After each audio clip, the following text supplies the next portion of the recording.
You think I just want to believe I'm 10 feet tall? Man, I am 10 feet tall. From the time television cameras were first turned on, the small screen has showcased the talent and artistry of African Americans. You're looking at a professional. In some of the most memorable scenes in television drama. Will you knock it off, man? Many of the great show-stopping performances in TV variety. Gee whiz, for an opportunity like this, we've got to do something dramatic. And some of comedy television's funniest moments. Dynamite! African Americans have entertained the world and changed the medium. What's all the bags for? You're not moving back in, are you? Inside TV Land presents a special 3-part series spotlighting African Americans in television drama, variety, and comedy. On this installment of our series, it was a story about a family and the indomitability of the human spirit.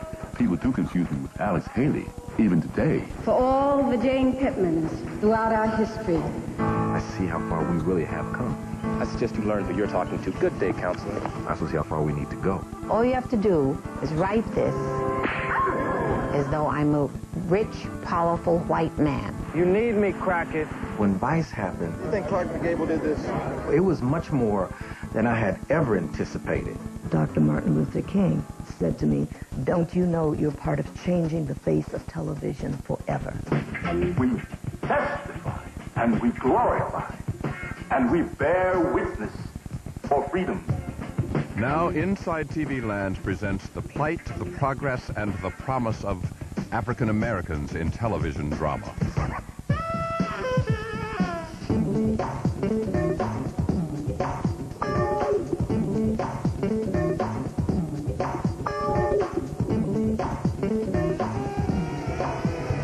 The Henderson's residence. Just passing through the neighborhood? I got a woman who loves me. The golden age of television began in 1951 with more than 10 million TV sets in American homes. Little teeny weeny screen and this huge box. And everybody in the neighborhood going to someone else's house who may have had a television set. It was a big deal. It was an even bigger deal for black viewers to see African American actors on the small screen. Good morning, Miss Ayers. Hello, Beulah. See somebody black is on the television. You just ran to see who it was. Though black variety performers sang and danced on TV in the early 50s, blacks were rarely seen in dramatic roles. Television lent itself to comedy roles and buffoonery. By the shores of Gitche. Though the roles were stereotypes, comedy series like Beulah, Amos and Andy, and The Jack Benny Show gave black comic actors some weekly exposure. With the 1955 TV adaptation of Eugene O'Neill's stage play, The Emperor Jones, Ossie Davis became one of the first black actors to appear in a dramatic role on television. After that, there were jobs on television. We bought a television set, which immediately put us in the middle of the civil rights struggle. Today we've been called upon by President Eisenhower to search our hearts and souls and cleanse them of a natural hate and fear of our neighbors. The emerging civil rights movement made for provocative racial themes in anthology series like the Philco television Playhouse. I did a show on Philco called A Man is 10 Feet Tall, which starred Sidney Poitier. There are the men, and then there are the lower forms. You know, the guy's got to make a choice. You go with the men and you're 10 feet tall. You go with the lower forms and you're down in a slime. Poitier's performance in the 1955 anthology episode won critical acclaim. Sidney had such a weight to carry, being the first black actor to achieve what he did in this town. I got a woman who loves me, and I got kids who love me. And I don't have to walk the streets of no city. Green Pastures was a hit Broadway play about an all-black heaven adapted for TV in 1957, and the first anthology episode to feature an all-black cast. Let there be man. God suddenly was black, and Gabriel was black, and the language was always the language of the plantation. Adam, You need a family. Could I ask you a question? Well, certainly, Adam. Lord, just what is a family? Veteran stage actor Earl Hyman starred in Green Pastures. There were some remarks about why Green Pastures. It was a bit downgrading, demeaning. But I didn't agree. I think it's one of the finest pieces of its kind. How come you so brave? Because we got faith, that's why. In the late 50s, dramatic showcases like Philco Playhouse and Zane Grey Theater provided black actors, including Sammy Davis Jr. and Harry Belafonte, with substantial, if infrequent, guest roles. No, I'm not a segregationist. But by the early 60s, blacks were making their most dramatic TV appearances on the nightly news. I remember that most of the people who looked like me who were on the news, whenever I'd see them when I was a child, they were handcuffed. I think those pictures of dogs. We are not afraid of police dogs. And fire hoses. Those were worth far more words than we could ever imagine. We've never really given full credit to what the camera and the lens and the microphone helped us to accomplish in those days. Freedom! Equality! At the same time that our depictions on news was beginning to change, some of our depictions in programming was beginning to change. Then, Reverend Bonham, would you tell us briefly the purpose of your committee? To bring to the attention of the city of Durban discrimination against Negroes in employment. Early 60s series like The Defenders, The Nurses, and The Fugitive gave black actors increasing exposure as guest stars. What we actors survived on was those guest shot chances. To be involved in it, was not only about prestige, it was also about pay. Then, in the fall of '63, came the first dramatic series to feature a black actor in a regular role. Oh, yeah. Ahead of its time, East Side, West Side starred George C. Scott as a social worker in the slums of New York. Well, East Side, West Side was a breakthrough show because it had Cicely Tyson in a major role. I thought this meeting was open to all residents of Maple Gardens. She was a young woman who had pride in herself, pride in her sex, pride in her race, pride in her culture. Not only was Cicely Tyson TV's first black actress in a weekly dramatic role, she was also the first to wear an Afro hairstyle on a weekly series. There were people who complained about the fact that I had an opportunity to project the image of black women in a very positive light, and I was destroying it by wearing my hair in its natural state.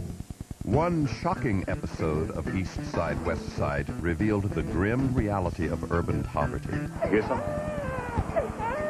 Just the baby crying herself to sleep.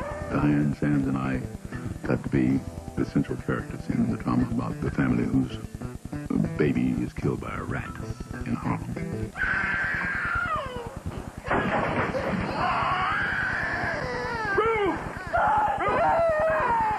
My first time on camera. Not a bad story. Angry black people, of course. Angry, always angry. Hey, Cab! Hey, stop, will you? In another landmark episode, Chuck, we've got some new neighbors. Ruby Dee and Earl Hyman star as a black couple moving into an all-white suburban neighborhood. With all the problems that presented in those days. Now listen, you wanted to move out here just as much as I did. For the schools and to get away from that bug-ridden fire trap of an apartment. Things were beginning to change civil rights-wise. There was the assassination of President Kennedy, the assassination of Malcolm. There's a period in this country that I don't know if we'll ever duplicate or replicate. Television played a major role. A month after the Watts riots in Los Angeles on September 15th, 1965, Hollywood took a bold leap forward. I Spy premiered on NBC, the first weekly drama to star a black actor. No, it doesn't rub off. That's not war paint. I Spy was probably the one that really gave a black man some sense of dignity in his role as a character on television. Producer Sheldon Leonard's action series about secret agents posing as tennis pros starred veteran actor Robert Culp and a 28-year-old stand-up comedian named Bill Cosby. The man I wanted to play opposite Bob Culp had to be athletic, attractive, sense of humor, all of those qualities. And I saw it in Bill Cosby. Bill was something we'd never seen before. He was sophisticated. He was dominant. Just his personality, because he has a dominant personality. But at that time, the networks were very apprehensive about using blacks on a level with whites. NBC also worried that Cosby had little acting experience. I never worried about being the first black or the first Negro or the first colored, because I was too worried about if I could act. You're looking at a professional, a man with the reactions of an alley cat and emotions to match. You will not find me getting sentimental. Angriest dude I have ever met. And if that anger is there on the surface, and the guy wants to be an actor, he's going to be an actor. What's that for? I've got an idea. Sheldon Leonard cast Cosby in the pilot, but NBC pressed for a change. I said to Sheldon, fine, fire him. You'll have to fire me, too. If that's what they want, then the hell with it. I'm out, he's out, you're out, we're all out. Cosby stayed in, and he and Culp became one of TV's most memorable duos. You're not listening to me. No, I'm not. All right, you're fired. I Spy proved to be as much about integration and male bonding as it was about espionage. Hang in there, Tiger. You got him right where he wants you. Don't be so smart. How come I always have to do this? Because you're better at it than I am. That's why. It worked not just because one was black or white. It worked because it was good writing. It was a good concept. It was a good story. The winner is Bill Cosby. Bill Cosby earned 3 Emmy Awards for his role on I Spy. I extend my hand to a man by the name of Robert Culp. He lost this because he helped me. But Cosby's most enduring achievement was something more profound. A new image of a black male. The first time I had ever seen a black man on network television who I respected, who was smart, who was funny, who was real. Coming up, a black actress goes where none had gone before. Gene was determined to have an interracial cast of men and women as equals. Television got its first interracial kiss. When we return with more of Inside TV Land. This TV Land event is brought to you by Toyota and Kool-Aid.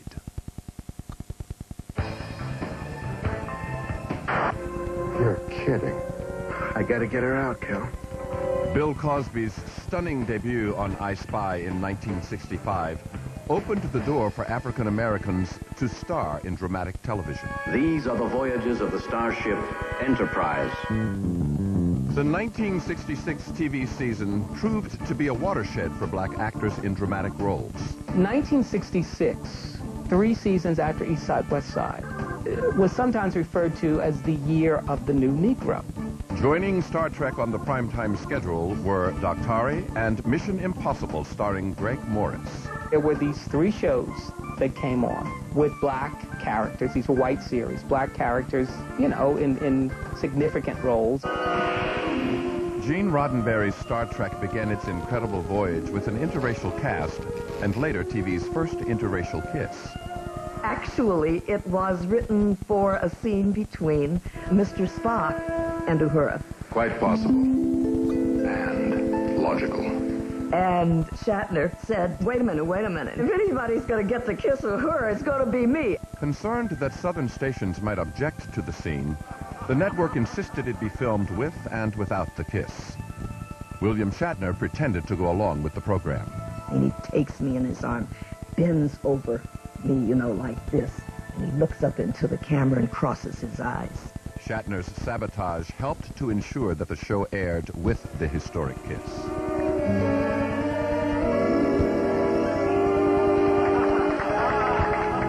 The scene drew power from the racial tension of the times. How long? Not long! Off-screen, the presence of a black actress was a problem for some on the studio lot where Star Trek was shot. When first year, there was some difficulty with people that had nothing to do with the set or our show. At one point, Nichols seriously considered leaving the series. But a meeting with the Reverend Dr. Martin Luther King Jr. changed her decision and her life. I said, well, I'm leaving the show. And he said to me, you cannot. You absolutely cannot. Don't you know you're part of changing the face of television forever? If you leave, that door could close. Nichelle Nichols continued in her role on the series for the remaining 2 seasons. Seeing Nichelle there on the bridge of the Enterprise meant so much to us. She was there, and she was important. And also her name, it came from Swahili, meaning freedom, uhuru. And that was important. By 1968, dramas like Mannix and Tarzan were still giving black actors a chance to perform, but they hardly reflected the times, as the anti-war and black power movements grew in fervor. Young people were actually changing the country, changing the way we thought, changing our attitudes, sort of seizing control of the culture in a way. As young people of all races took to the streets, producer Aaron Spelling came up with a series idea to bridge the generation gap. Undercover, out of sight. An ex-cop told me that it's amazing how the police department is turning to young people, because you can't have an undercover detective investigating something from a 19-year-old and he walks in and he's 54. It's hard to blend at a swinging club that way. And I thought, wow, that's a great idea for a series. Cops, one white, one black, one blonde. Spelling cast Peggy Lipton and Michael Cole in the Mod Squad, but had yet to cast the role of the black militant Lincoln Hayes. Bill Cosby came to my office and said, there's a guy I want to see. His name is Clarence Williams III. The New York Stage Actors Screen Test called for him to drive a getaway car. He drove off and smashed right into a telephone pole. I said, Clarence, what happened? He said, I've never driven before. I said, well, why did you tell me? He said, because I wanted the job. Will you knock it off, man? Television has to appeal to the broadest common denominator, and so you've got to take a black male and make him non-threatening to the white audience, or at least that's the perception of the people who produce television. But Mod Squad defied that formula, and Lincoln Hayes was a very different kind of black TV character. So who asked you to cut in? It wasn't meant to be kind of innocuous or neutral. This was a brother.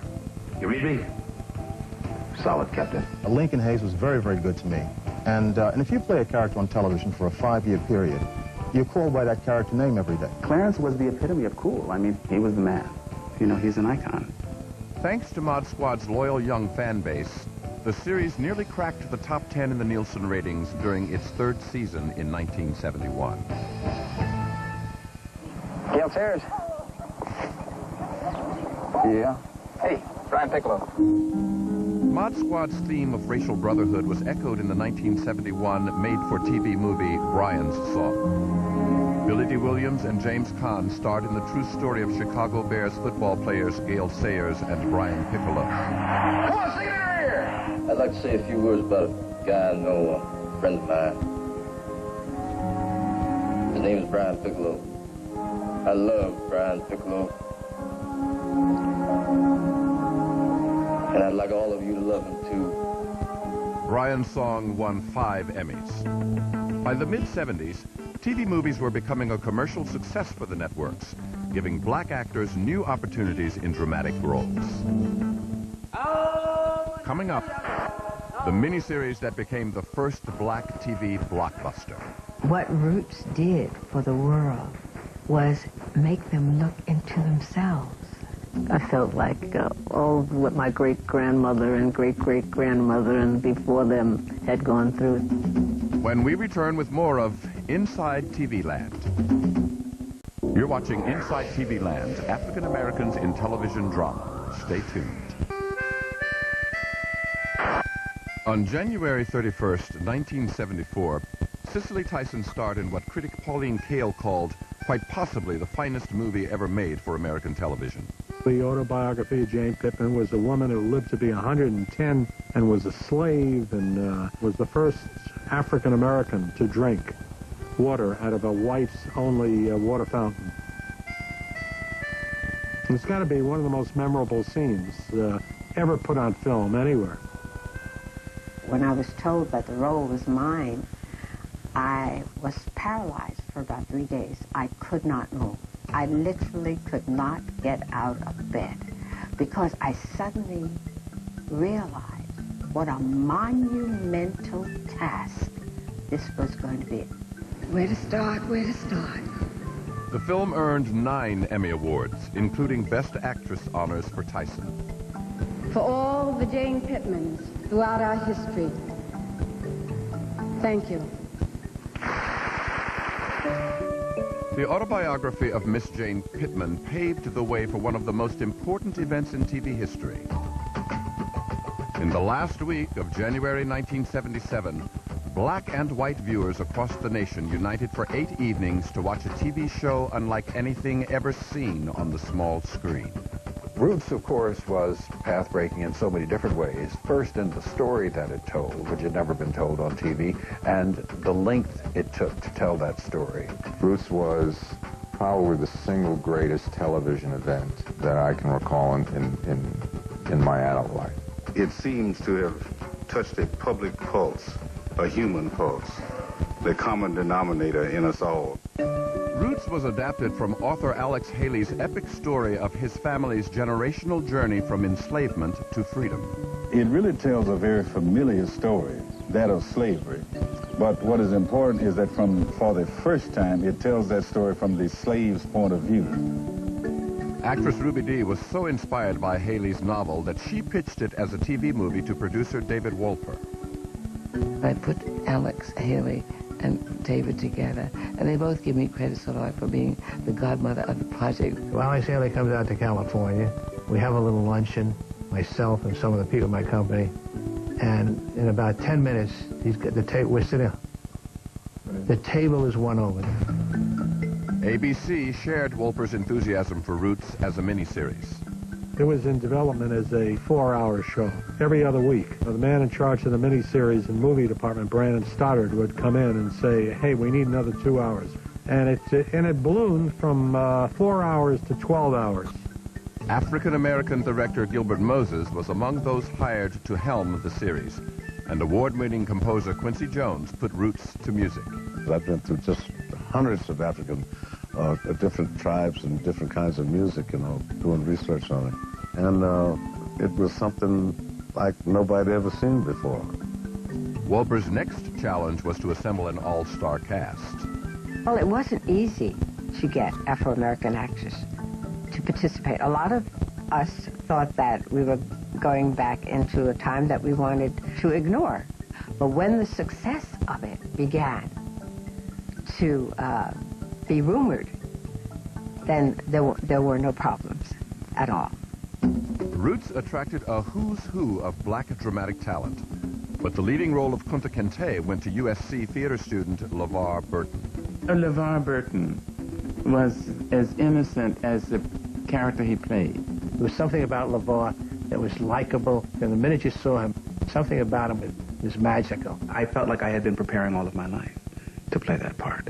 There was nothing special I needed to do other than imagine myself in those circumstances.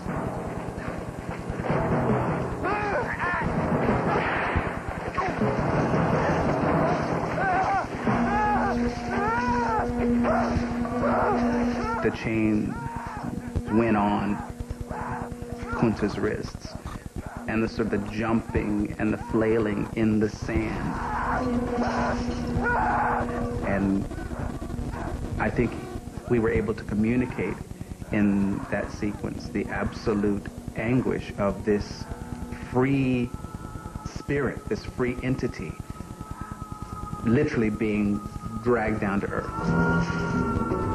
My very first day as a professional actor, Cicely Tyson plays my mother, and Maya Angelou plays my grandmother. I played her in a way as the African women I'd come to know when I lived in Ghana. A grandmother has so much power. It's delicious. Leslie Uggams gave a powerful performance as Kunta Kinte's only daughter, Kizzy. Sandy Duncan is a friend of mine. And thank God we were friends before I shot Roots. The day that we did the scene where they take me away from my family in the wagon, after we shot that scene, Sandy Duncan, it was like shunned. I mean, automatically people just, because they were so caught up in what was going on. And so she said to me, Leslie, you know, I don't know what I was thinking when I read this script, because if I just didn't think it was going to be like that. After Roots was filmed and edited, ABC had fears that their $7 million investment might be a ratings disaster. It took great courage for ABC as a network to go ahead and produce this show. I was very concerned about whether this was going to be commercial. There were brutal parts of that show, and I figured we might be better off, you know, to play it in one burst in late January and just play the 12 hours in 1 week. The cast and crew of Roots gathered for a private screening on January 23rd, 1977, the night the miniseries premiered on ABC. Don't you care what that white man call you? Make you say Toby. What you care? You know who you be?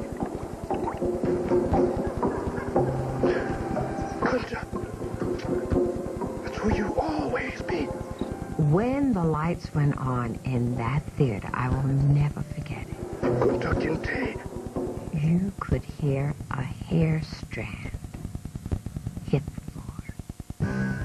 The next day, ABC brought Wolper confirmation that television history had been made.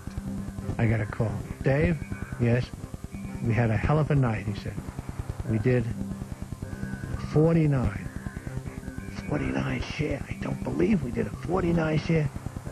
49 rating. We did a 57 share. It was the biggest thing that ever happened. It was just an enormous hit. There had never been a rating like that in the history of television. At the end of its 8-day run, the miniseries drew a record 130 million viewers. For me, it was just like a phenomenal education. We were glued to it. We were just going, wow, Kunta Kinte. Plus, it had all our stars that we liked. People would gather at someone's house to watch Roots, and throughout the country. There was a tremendous amount of curiosity in America, even among black folks, as to who we were.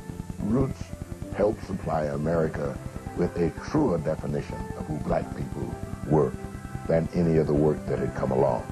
And that was one of the reasons why it was so popular. Louis Gossett Jr., Roots, Roots earned an unprecedented 37 Emmy nominations and 9 Emmy Awards, including a Best Actor award for Lou Gossett. I would like to thank all of my Roots, from the Gossetts that came from Africa to Georgia, South Carolina, all the way up to New York. My 3 brothers from Roots, LeVar, John, and the great Ben Vereen, who is now in Las Vegas. Thank you, Academy. Thank you for your love. Thank you very much. 2 years after the premiere of Roots, ABC doubled its success with the 1979 broadcast of Roots: The Next Generation, starring James Earl Jones as Alex Haley. People do confuse me with Alex Haley. Even today, I'll go through an airport and they'll say, Alex Haley. I said, no, Alex is dead. No, you're Alex Haley. Though Roots: The Next Generation did not break the ratings record set by the original, it attracted a huge audience of nearly 110 million viewers. We won every time period of every moment of every day of everything that we played in. The success of the 2 miniseries inspired a third, Roots: The Christmas Gift, premiered on ABC in 1988. Actor-turned-director Kevin Hooks was brought in to shepherd the project. That, I think, was what was really rewarding about it, was being able to tell a story about slavery in a way that I think people would be left with some thoughts about that whole situation. The post-Roots era brought hope for increased TV opportunities for African Americans. At that moment, at that time, it did give us a platform to show some really wonderful talent that was available and that still continues to be available. The Roots saga was a showcase for black dramatic talent, and when the applause ended, there was the feeling that this is going to really open up the floodgates. Coming up, a new generation makes its entrance. Power of television and a successful show, it's phenomenal. Jonathan Rollins has joined us as an associate. You'll say he looks too young, he doesn't even look like a lawyer. When we return with more of Inside TV Land. You're watching Inside TV Land, African Americans in Television Drama. Stay tuned. Employment for black actors and actresses in television was lower than it had been in 10 years, immediately after Roots. After the Emmy, I got no work. The success of Roots in the late 1970s had been a watershed opportunity for African Americans in television drama. But afterwards, there were still few dramatic leading roles for black actors. Hit him for crying out loud! In 1978, CBS advanced the ball with The White Shadow, a dramatic series featuring a predominantly black cast.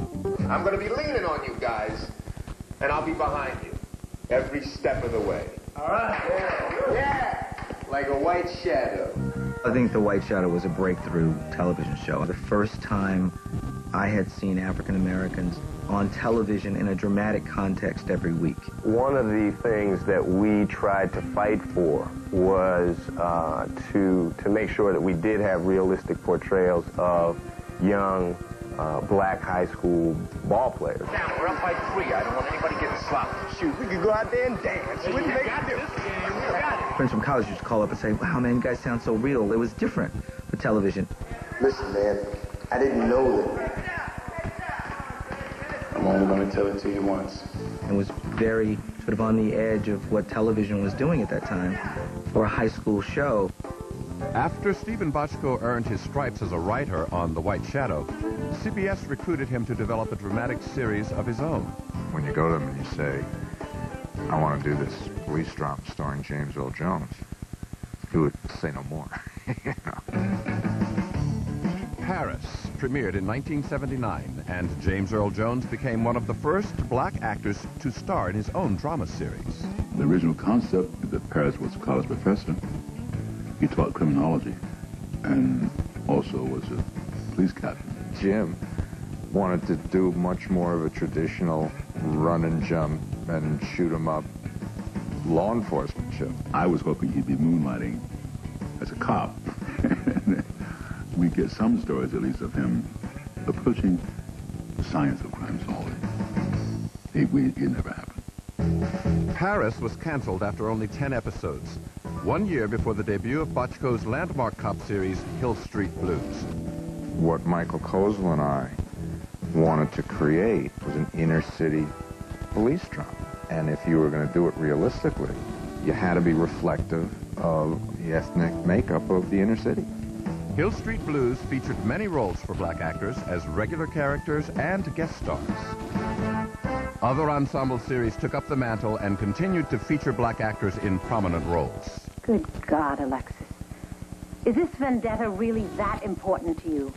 Diane Carroll told Dynasty creator Aaron Spelling that she wanted to be the first black bitch on television. Yes, I did say that. I said it's necessary. Tonight is my engagement party, but this is fair warning. Once it's over, I'm coming back to fight you. I've dealt with dirt like you before. We all saw Diane Carroll playing this black bitch on television, you know, with a, yes, go for it. I didn't thank you for your presence. Carroll joined the Dynasty cast in 1984.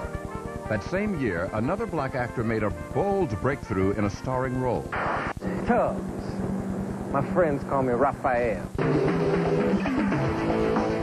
Miami Vice premiered on NBC in 1984, using flash, fashion, and music to attract a young, hip audience. We wanted to do a cop show in the style of MTV. And actually, Brandon Tartikoff, who I was working with then, wrote on a little scrap of paper, MTV Cops. We said MTV Cops, which was Miami Vice, and it became a hit show. The stylish detective series starred Don Johnson as Detective Sonny Crockett and Philip Michael Thomas as Detective Ricardo Tubbs. Tubbs was tough, unique, bad, bodacious, and sassy. But after a while, we evolved and we got away from the stereotypical black and white thing into brother to brother. You need me, Crockett. We trusted and respected each other regardless of race, creed, or color. And I think that's the magic that you see. I don't know how this is going to work, Tub. Actor-turned-director Thomas Carter was hired to help shape the trend-setting series. I would get notes from the network. Why isn't Don more heroic? What's going on? What's happening? I think there was a perception, because he was the white character, that he automatically was the obvious lead. Thomas emerged as a star in his own right, TV's newest black sex symbol. I got gunny sex for the mail from all over the world. I mean, the power of television and a successful show, it's phenomenal. I don't think there has been a good buddy cop show that has worked since then. By the 1986-87 season, the TV landscape was crowded with more than 10 crime dramas on the primetime schedule. Then, Stephen Bochco broke the mold once again, trading squad rooms for courtrooms with his legal drama, L.A. Law. I remember at the time taking a little bit of flack for the show being so white. But I said one of the reasons we want to make it a really white environment is so that we can tell the story of what happens when we bring a young black associate into the firm. As many of you already know, Jonathan Rollins has joined us as an associate. Blair Underwood was brought in during the second season as attorney Jonathan Rollins. He was the youngest person early on in that law firm. Attitude, right out of the box, never felt the need to apologize for being young, for being brilliant, for being African-American. Jonathan Rollins, new Mackenzie Bracken attorney for Gordon Bass and our claim against Capitol Studios. Now, how about we dispense with the pleasantries and cut right to the chase? One of my favorite episodes was when Jonathan was going to leave the law firm because they were dealing with the company that had invested, I believe, in South Africa. I don't think I can work here anymore, Lever. Now, that is rash, and you know it. So to make political statements like that, I enjoyed doing that. I'm a rich boy, Leland. I had everything. Everything. It was easy to forget I was black, and that's exactly what I did. L.A. Law inspired director-producer Thomas Carter to develop his own legal ensemble series. Equal Justice focused on life in the Pittsburgh DA's office. There's nothing like coming up with an idea, but there's nothing written, and you're just imagining a world, and you're imagining characters, and at some point in the future, you get to look up on television and go, my God, there's a whole world there. When Equal Justice premiered on ABC in 1990, Carter joined the ranks of Bill Cosby and Oprah Winfrey as the only African Americans to control their own primetime series. 5 years after the debut of Equal Justice, Carter set out to produce what even as late as 1995 seemed unthinkable, a primetime family drama with an all-black cast. What we haven't seen in dramatic situations in the history of television is black families. We have seen them in sitcoms, but not in dramatic television, and it was one of the only times it was done. The 1995 series starring James Earl Jones focused on 3 generations of a black family living under one roof. Wonderful concept. It included family, it included humor, it included people making a living, people working hard. $60, man? Come on, man. Jamal said I need at least a yard. Then Jamal can give it to you. Come on, man. I can't go in these. Morning, Daddy. Hey, Derek. French toast. I thought you were on a diet. I don't believe in diets anymore. I believe in food management, and right now I believe I can manage this. Under One Roof was critically acclaimed, but it failed to generate ratings. And after only 6 episodes, it was canceled. I don't understand why Under One Roof was not embraced, because that was a wonderful story about different generations. It never got a shot. It was the closest an African-American dramas got because the writing was so strong. They had at some point decided that a family drama wasn't going to work, and certainly a black family drama wasn't going to work, and so they let it go, and there was no dissuading them. It's a time when, you put something on the air and, you give it 6 or 7 months to see if it found its audience. Now, in a few weeks, it doesn't find its audience, it's off. The 20th century ended without a single black drama on the air. Coming up, black drama in the new millennium. People people don't want to watch black people being dramatic week after week. That's BS. Maybe I'm showing you you're not the doctor you think you are yet. Yeah. When we return with more of Inside TV Land.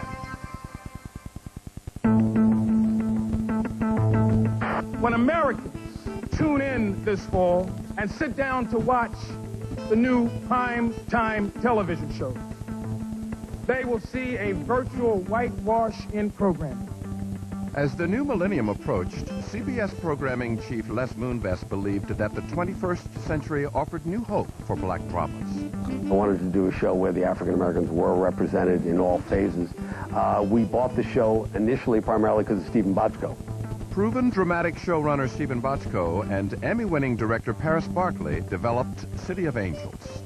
I really jumped at the opportunity to do that because not only would it employ a number of African Americans, but I thought there would be really great role models in the show, and I thought that, you know, it would make a little bit of television history. Boy, you listen to me.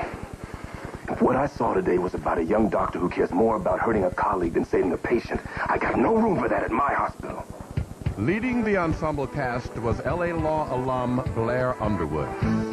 The ambitious series premiered in January 2000 as the NAACP's campaign for diversity in network programming was heating up.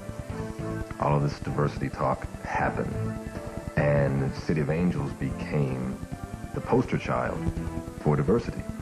It's not fair for any show to have to carry that responsibility or carry that weight. Where is he from? Dr. Weiss grew up in the Palisades. Palisades. Nice to meet you. I'm a black man. After City of Angels' first season, director Barkley departed over creative differences, and Kevin Hooks was brought in to direct City of Angels. We had to do some things to kind of change the show, give it a lot more pace, a lot more movement. Tommy Brown, gunshot to the stomach. We went after it with a vengeance to make a better show. Oh, we're just checking on my brother. I'm sorry, but you can't do that. Gotta check on my brother. I don't have a brother. At one time, the show ranked number 3 in African-American households. God! But City of Angels ranked just 88th in overall views. It was canceled in 2001 before the end of its second season. We were very disappointed it didn't get a better audience response, that beyond the African American community, it didn't expand a great deal beyond that. I don't believe there's a black drama you can put on American television today that will succeed in the way that we need shows to succeed. I think there's too much resistance in the culture to watching those shows. If it was making money, they would not care. You got to come up with a show that's making money. I think Soul Food is doing great for cable. What's wrong?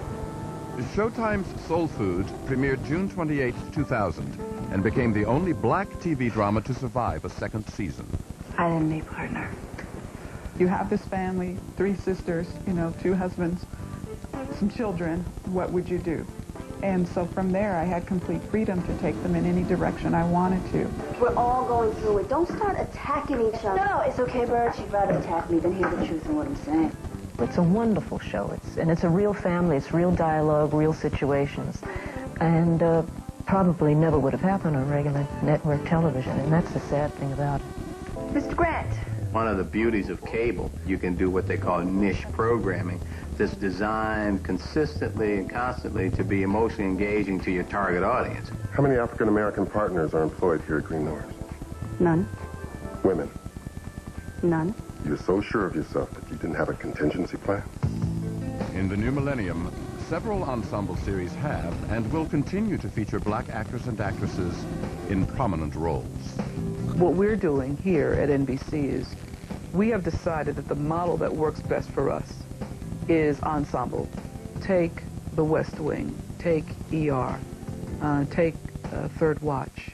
We not only attract an audience, but grow an audience when we build our programming around an ensemble cast. The golden age of black television drama is still to come. We are doing better than we did a couple of years ago. We are still not doing enough to get African Americans on television, both in front of the camera and behind the camera. Organizations like the NAACP are going to continue to object to the exclusion of African Americans from the screen itself, from jobs behind the screen, from the executive suites, because we want to be in all these places, and there's no good reason why we shouldn't be. I hope that there will be a time when a black drama, for example, that runs on a weekly basis, that everybody watches and is compelling and has love stories in it and real people and images, survives. That would be really great. I think the doors have opened.